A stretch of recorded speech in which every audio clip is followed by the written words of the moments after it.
Chers habitants de la planète Grignoun X, j'espère que vous avez fait bon voyage à bord de notre vaisseau Coronus 28 en direction de la planète Terre. J'ai le plaisir de vous annoncer que nous sommes arrivés à destination.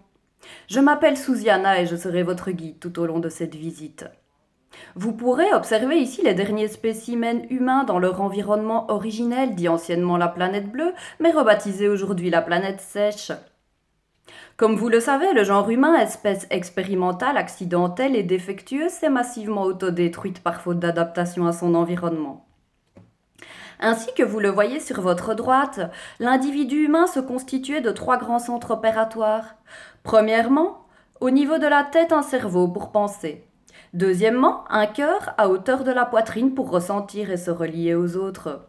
Et troisièmement, dans la région du bas-ventre, des organes génitaux pour profiter des plaisirs dits de la chair et se reproduire.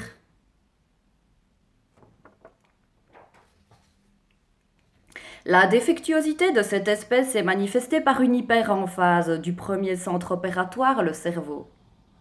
Et ce, au détriment des deux autres centres, qui étaient en réalité les principes mêmes de leur survie. Leur mental s'est donc mis à enfler, à tourner à allure excessive, produisant un complexe de supériorité pathologique, des peurs mortelles et des scénarios paranoïaques déliés de la réalité et totalement dénués de bon sens. Cette surchauffe de la caboche leur fut fatale. Les êtres humains avaient néanmoins eu l'intuition d'envisager l'existence dans l'espace d'autres êtres vivants de nature supérieure à eux. Ils les nommaient extraterrestres et se les représentaient à l'image de leurs propres fantasmes. Une tête énorme et un corps rachitique, géants de la technologie et se déplaçant dans de super machines.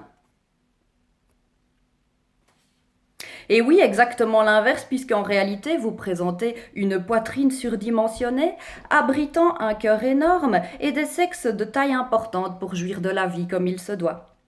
Le tout pour un cerveau de taille minimaliste réduit à son rôle normal de simple processeur. Vous avez par ailleurs restreint l'usage des machines pour privilégier des relations harmonieuses avec vos congénères et avec votre environnement. Dans cette réserve que vous pouvez apercevoir sur votre gauche, vivent les quelques spécimens humains ayant survécu au cataclysme. Ces rares individus sont ceux qui étaient dotés d'une conscience élargie aux limites du mental.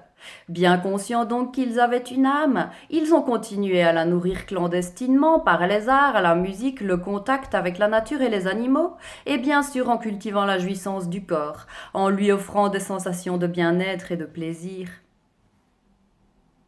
Pour les autres, qui ne pensaient donc être qu'un cerveau, ils ont tous contracté un Alzheimer précoce. Mais en réalité, ils avaient déjà oublié qui ils étaient bien avant la déclaration de la maladie. En effet, avec leur gros cerveau, ils s'étaient pris pour le centre du monde, alors qu'en réalité, ils n'avaient rien compris.